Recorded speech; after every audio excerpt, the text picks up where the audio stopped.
I get the feeling you want to ask me something, Commander. Maybe we could pick up where we left off. You were telling me about your interest in the Protheans. Actually, I think I was talking about my interest in you, and making a fool of myself in the process. As I said, I am not used to dealing with people, especially humans.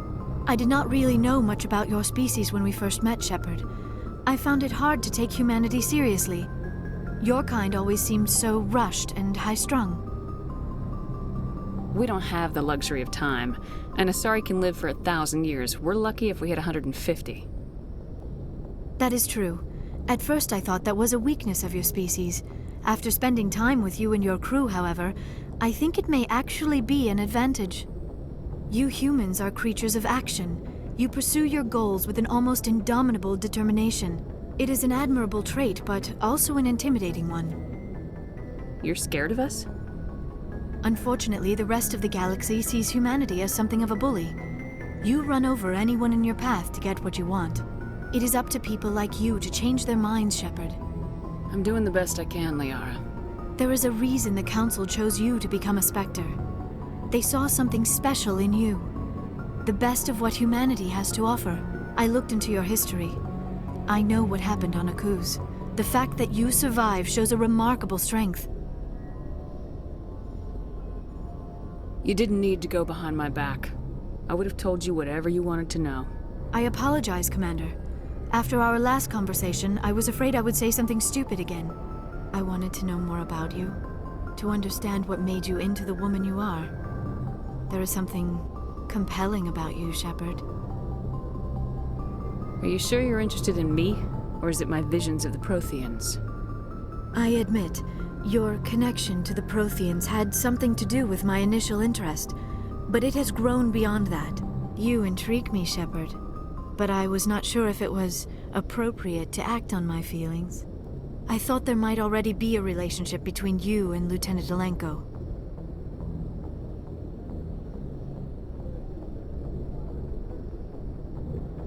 You want a relationship with me, even though we're both women? We Asari are monogendered, Commander. Male and female do not have any real meaning for us. We do, however, have maternal instincts, so perhaps we would fill what you consider a female role. I'm sorry if this is awkward for you, Shepard. I am only trying to be honest. I feel as if we share some type of connection. But none of this matters if you are already involved in a serious relationship with Lieutenant Alenko. The Lieutenant and I are just friends. Nothing more. My mistake, then.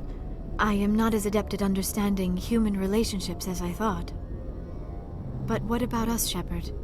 Is there a mutual attraction, or was I wrong about that too? No, you were right. There is something between us. I knew it, and I knew you felt it too. But does this not seem rather strange? Why do I feel so close to you? We have only known each other a short time. We are from two different species. We have almost nothing in common. This makes no sense. These things never make sense. They just happen and we get swept up in the storm. You make it sound so chaotic, so dangerous. I'll keep you safe.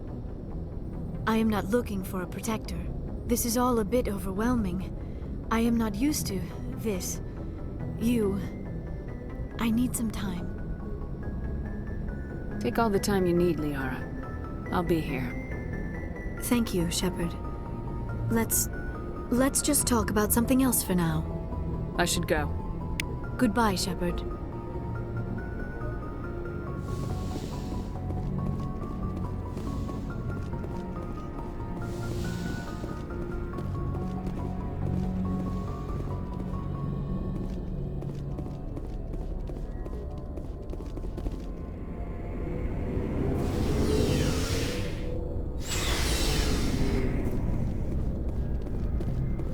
What do you want, Shepard? Why did you become a mercenary? Lots of reasons. Such as? Such as, I needed to get out of our system. I needed to eat. I needed to survive. Why not stay and help your people? I tried to help. That's why I had to leave. What happened? I was betrayed. I was head of a small tribe. We were trying to restore order after the war, but the other tribes were against us. They followed Jared, one of the few warlords who survived the war with the Turians. But he was old, and so were his ideas. He wanted to continue the war. He wanted us to fight. Turians, Solarians, each other. It didn't matter who, as long as we were fighting. What did you want? I just wanted Jared to shut up, to stop his ranting. I wanted him to stop leading the tribes astray. But he couldn't understand how much things had changed. We didn't have the numbers to go to war. Even if we did, the genophage made sure we couldn't replenish our numbers fast enough. I told them all to forget about war. We needed to focus on breeding, at least for one generation. And for a while, we were getting through. Some of the tribes started coming around. I take it the warlord didn't appreciate that. No, he didn't. He arranged a crush with the tribes, a meeting on neutral ground. He wanted to talk. We met at the Hollows, near the graves of our ancestors. The skulls of our dead laid bare to remind us where we come from, where we all go. It's as sacred as any Krogan place can be. Violence is forbidden. Sounds like a trap to me. You must have suspected as much. I did. But when your father invites you to a crush, well, there are some laws that even we hold sacred. Jared was your father? He was. Until that day. We talked, but we didn't get anywhere. When it was clear that I wouldn't join him, he gave the signal. His men leapt from the graves of our ancestors like Krogan undead. The few that were loyal to me died quickly. I escaped with my life, but not before I sank my dagger deep into my father's chest. That is why I left, and that's why I'll never go back. Are your people really dying? We're sure not getting any stronger. We're too spread out. None of us are interested in staying in our own system. Lots of species have left their homes and prospered. But they go to... We're not... So we leave. Hire ourselves out. And most of us never go back. You must have family other than your father. Don't you miss them? You trying to make me cry, Shepard? I've got some unfinished business with my family, but that's all. What kind of business? Before I left, I made an oath to my father's father. I swore to recover my family's battle armor. It was taken from him after the uprising. What's so important about this armor? It's a relic. Useless, really. But it was worn by 5 generations of my family before the war. It's rightfully mine. Originally, it was taken by the Turian military. We weren't allowed armor or weapons after the war.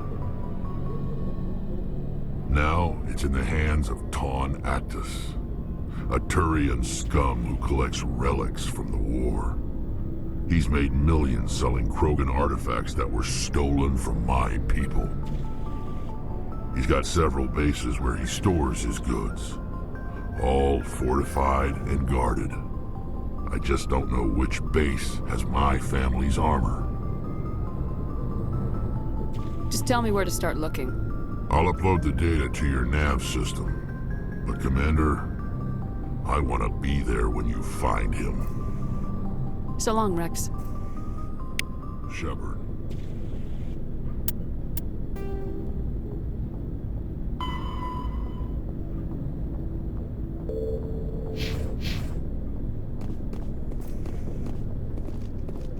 Commander?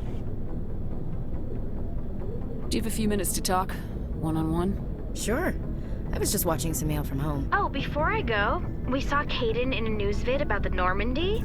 He's cute. Later, sis. Let's pretend this never happened. Are you interested in the lieutenant, Chief? No, ma'am. And anyway, Scuttlebutt says he's already sweet on someone. What's up? You didn't come by to eavesdrop on family mail. Your family seems to be important to you.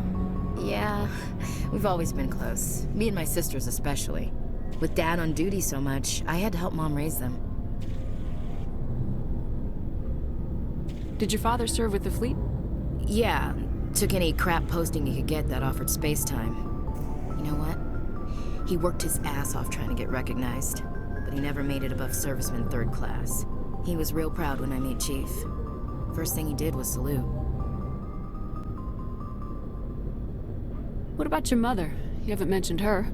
You must know what military wives are like. Strong because they have to be, able to raise kids while Dad's away on a 6-month cruise.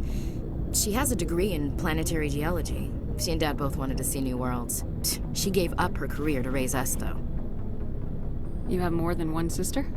Sounds like a big family. Yeah, I'm the oldest, then Abby, then Lynn. Sarah's the youngest. She's still in high school. With 4 girls, Dad used to say he felt more outnumbered at home than on maneuvers. Where did you grow up? All over. We transferred a half a dozen times before I finished grade school. You go where personnel command sends you, right? I guess that's why I'm so tight with my sisters. We'd have to leave all our friends every 2 or 3 years. After helping raise them, your sisters still talk to you? Amazing. Things were tense between Sarah and me for a while. Then we bonded. Sounds like a story. Feel like sharing? Sarah got herself a boyfriend who wanted to go faster than she did, Mike. I didn't think he was a bad kid, just pushy. Lynn would send me these worried vid mails, and I'd tell her to relax. Where were you when this was going on? I was on active duty. Sarah's graduating high school this year. This was only a couple of years back. They were on Amaterasu. At the time, I was assigned to Chernobog. Same cluster, but a dozen Hellwire away. Close enough to talk regularly, too far to make it back in an emergency. I couldn't afford a fast packet flight. If he really liked her, he wouldn't be pushy. Yeah, of course. If he didn't ask at all, I'd wonder if he thought Sarah was ugly. Damned if you do, damned if you don't. Mike thought they'd go for a romantic walk in the woods, because he figured it was past time they did the deed. She levered Mike face first into a tree and left. Didn't have a scratch on her. Good thing Mom and Dad had us all learn some kind of self-defense. I took emergency leave and walked Sarah to school for a few days. Why didn't you tell the police? She said it wouldn't solve the real problem, and she and Mike would both become household names. It was a small colony. I said it was her call to make, that we should let her do it her way. Mom was pretty pissed about that. You said all of your sisters learned self-defense? Lynn did pistol practice, but didn't like it. She's kind of nervous. Sarah took Aikido. Abby decided to learn the sword. She always was a little weird. Likes big skirts and tops you have to tie her into. They do great things to her figure, though. You said all of your sisters learned self-defense? Lynn did pistol practice, but didn't like it. Abby decided they do great things to her figure, though. So, what did you learn? One of Dad's friends taught me Marine hand to hand. Did anything happen while you were home? My last day out, Mike was waiting for us. Sarah had told her friends, so everyone at school knew what he did. He wasn't happy. I wanted to snap him in half, but Sarah gave me this look, this let me handle it, I need to do this alone look. She kept her cool, God bless her, as he screamed in her face. She just let him vent. Then he tried to punch her. I swear, she just flowed around him. Next thing I knew, he's face down on the sidewalk, and there's blood everywhere. That's unbelievable. Sarah must be as good as you. Better. I'm more or less a straight-up puncher. When he swung, she wasn't there anymore, and he fell. She helped him stop the bleeding and had me call an ambulance. She told the paramedics he fell. Before they took him to the hospital, Mike touched Sarah's arm. I thought he was gonna end up on the ground again. But he hung his head, whispered, "I'm sorry," and started crying. And she hugged him. The Williams women are a decisive bunch, Commander. We do things when we're ready. Not before, not after. Your sister's something else. But you didn't mention your father at all. Was he on deployment? Dad always wanted to serve in space, but he wanted us to have real ground under our feet. He'd say, "Space is beautiful, but you can't raise a family there." I cannot rest from travel. I will drink life to the lees. All times I've enjoyed greatly, have suffered greatly, both with those that loved me and alone. For always roaming with a hungry heart, much have I seen and known, cities of men and manners, climates, councils, governments. I never thought I'd hear you reciting poetry. Just because I can drill you between the eyes at 100 meters doesn't mean I can't like sensitive stuff. Just don't spread it around. Ulysses was my dad's favorite poem. Every time he shipped out, he recorded me reading it. He had a dozen versions when he retired. Does he still like it? I sure hope so. I read it to his grave every time I go home. Dad passed on a few years back. He's probably still watching, though. You mean from wherever we go after death? Dead on, Skipper. He's with God now. That's not a problem with you, is it? That I believe in God?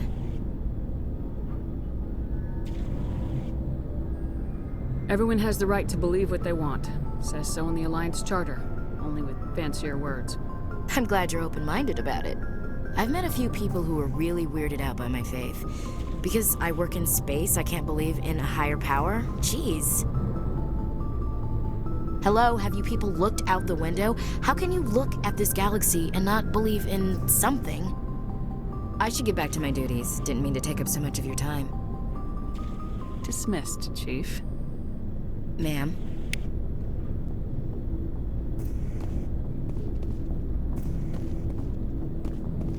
Commander, good to see you. You've been with CSEC a while. Have you seen much action? Well, not as much as you, but yeah, I've seen some interesting things. I bet you have. Anything in particular that stands out?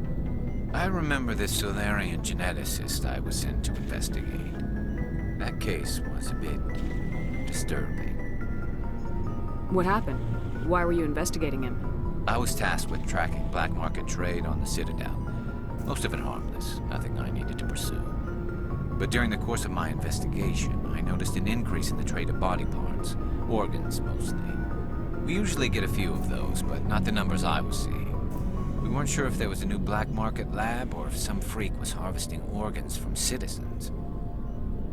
You've seen this before on the Citadel? Every so often, some lab sells unwanted parts through the black market, but they're not as bad as the psychos. I remember this one L-Corps diplomat we caught in my first year on the job. He was hacking people up and selling their organs. Had the station in a bit of a panic. But this case wasn't that clear-cut. Turns out there was more going on than we first realized. So how did you figure out what was happening? First, we got a hold of a sample and ran DNA tests. The weird thing was, the match led us to a Turian who was still alive and was very convinced he'd never lost his liver. After a bit of digging, I discovered this Turian worked briefly for Dr. Salion, the geneticist. So I went to his lab hoping to find evidence of cloned organ development, but there was nothing. No Solarian hearts, no Turian livers, not one Krogan testicle. You're kidding, right? Why would anyone want Krogan testicles? Some Krogan believe that testicle transplants can increase their virility, counteract the effects of the genophage. It doesn't work, but that doesn't stop them from buying. They'll pay up to 10,000 credits each. That's 40,000 for a full set. Somebody's making a killing out there. What'd you do about the geneticist? I brought in some of his employees for interrogation to see if I could get them to talk. While I was interviewing one of them, I came across something suspicious. You mean threatening? Was that really necessary? Maybe, maybe not. Either way, it paid off. One of my detainees started bleeding profusely during the interview. We offered to patch him up, and he got frantic, freaked out. I ordered a full exam to find out what was going on. Our medics found incisions all over his body, some of them fresh. That was our big break. These people weren't just Dr. Salion's employees. They were test tubes. Walking, living test tubes. He was growing parts inside these people? Exactly. He cloned their organs right inside their own bodies. Then he harvested them and sold them off. Most of the victims were poor. He'd pay them each a small percentage of the sales, but only if the organs were good. Sometimes an organ wouldn't grow properly, so he'd just leave it in them. Most of them were a mess, but only on the inside, hidden so nobody could see it. I hope he got what he deserved. That's the worst part. We never caught him. Why not? What the hell happened? He ran, blew his lab, grabbed some of his employees, and headed for the nearest space dock. By the time I found out, his ship was already leaving. He threatened to kill his hostages if we tried to stop him. But you went after him anyway, right? I ordered Citadel Defense to shoot him down, but CSEC headquarters countermanded my order. They were worried about the hostages, worried about civilian casualties if the ship was destroyed so close to the Citadel. I told them those hostages were dead anyway. He just used them to make more organs. But they wouldn't listen. Well, you can't get them all. No, but letting him get away like that. All they had to do was disable that ship, stop him from running. Maybe the hostages die, maybe they don't, but at least we stopped the bastard responsible for it all. I suppose I can see both sides. But what's done is done. I suppose. Can't waste too much time worrying about it now. Just wish I could have stopped him. That's all. Do you have any idea what happened to Dr. Salian? I sent out feelers from time to time, hoping to find something. I thought I'd found him a while back. He changed ships and changed his name to Dr. Hart, his idea of a joke, I guess. I told the military, but they weren't convinced it was him. I got the transponder frequency for his new ship, but I just can't get anyone to check it out. I'll check out the coordinates when I get a chance. I was hoping you'd say that. But Commander, take me with you when you go. If it's Salion, I want to be there when you find him.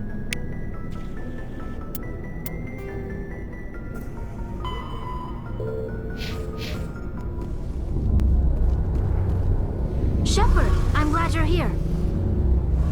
Good to see you smiling again, so to speak. I'm sleeping much better now. I guess I'm getting used to how quiet your ship is. I still think a lot about my pilgrimage, though.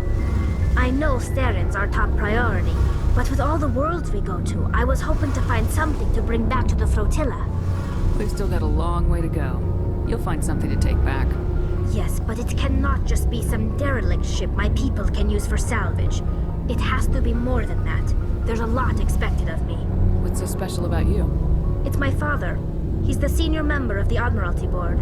He's one of only 5 people who can overrule the decisions of the Conclave for the good of the migrant fleet. My father is responsible for the lives of 17 million people. Our entire race is in his hands, and I'm his only child. So are you some kind of heir to the Quarian throne or something? No, it doesn't work that way. My father's position isn't hereditary. I'll probably never serve on the Admiralty Board myself. Officially, I'm just the same as any other citizen. But it doesn't work that way in practice. People have always treated me differently because of who my father is. You must get all kinds of special privileges. I probably had it easier than most growing up. But it's not all good. People like my father have enemies, and they're not above using me to get to him. It must be tough on you. My people place a high value on family and ancestry. There's an unspoken expectation that I'll live up to my father's example. Everyone's waiting for me to do something great on my pilgrimage, something that will forever change our lives for the better. If I don't, it's like I failed, and that reflects badly on both me and my father. The work you're doing here is more important than anything any Quarian's ever done before. Yes, I know. But you have to understand Quarian culture. We're a very insular society. The events beyond the flotilla don't much matter to the average citizen. Our greatest dream is that one day we'll return to our homeworld and drive out the Geth. But even if we stop Saren, that's not going to happen. There's still millions of Geth behind the veil. Until they're gone, our exile will continue. What would you need to bring back to make everyone happy? Something that would help us better understand the Geth. They've changed significantly since the exile. They've continued to evolve. We've done our best to study them, but it's not easy. They're very reclusive. Until recently, they never went beyond the borders of the Veil. And all the Geth we run into now are under Saren's control. We'd need to find Geth operating on their own, independently. But I don't want this to get in the way of our mission, Shepard. First, we stop Saren. Then I'll worry about my own problems. What was your father like? It wasn't easy growing up as the daughter of one of the Admiralty. Even before he joined the board, he was a prominent figure. People looked to him for leadership. He had to set an example, and he expected the same of his daughter. Plus, he was pretty strict, a military man through and through. He never allowed me to settle for anything less than excellence. As a kid, I sometimes felt like he was pushing me too hard. But now I'm old enough to appreciate what he taught me. The world doesn't owe us anything. If we want something in life, we have to earn it. Where was your mother in all this? Mother was around, but she always seemed to kind of blend into the background. Almost like she was overshadowed by my father. He tends to do that to people. She passed on about 5 years ago. Some airborne virus that swept through the fleet.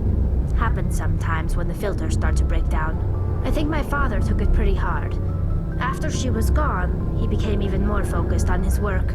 I think that was his way of dealing with the grief. Sounds like a tough upbringing. You don't resent your father at all?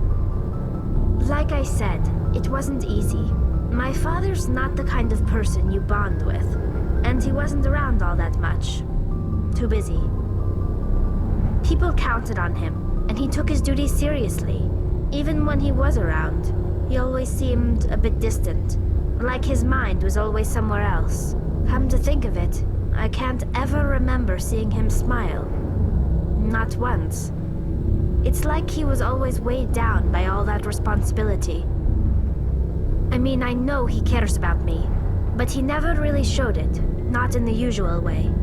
I guess the best thing I can say about my father is that I respect him. I want to talk about something else. Like what?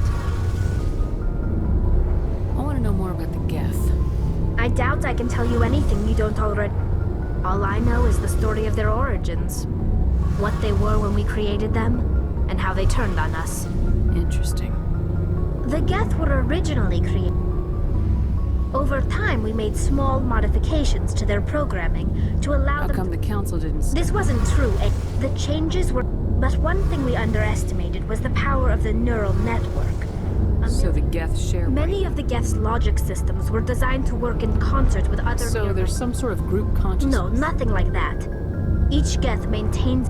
But when they're in close proximity, they can coordinate low-level functional... What made them rebel? As we...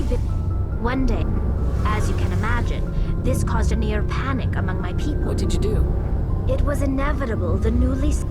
A general order went out across all Quarian-controlled systems to permanently deactivate all Geth. Hey, you can't blame them for fighting for... We had no other The hope was... The war was... We feared the Geth would pursue us, but they never came beyond the Veil. Now... I should go. See you later.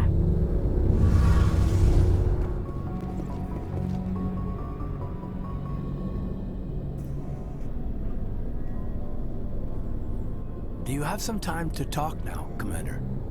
Let's hear it, Lieutenant. I'm always open to my officers. We've played it pretty close to the book so far, but we're a long way from backup. We've got some tough calls to make. I'm just saying, try to leave yourself a way out. I've seen what cutting corners can do, and I'd hate to have that happen to you, Shepard. Commander. It's a personal observation, Caden. I don't want to step on anyone else's toes, especially if you're if I have misread your interests. Someone? You're referring to our young Prothean expert. I think she's older than both of us put together, but, yeah.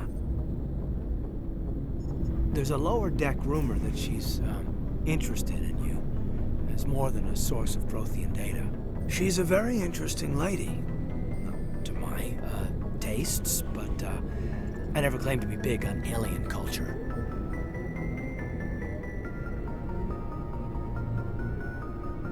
I don't think you should be prying into my affairs. There's my answer, then. I'm sorry to have bothered you, Commander. I got some mixed signals. With your permission, I should return to my duties.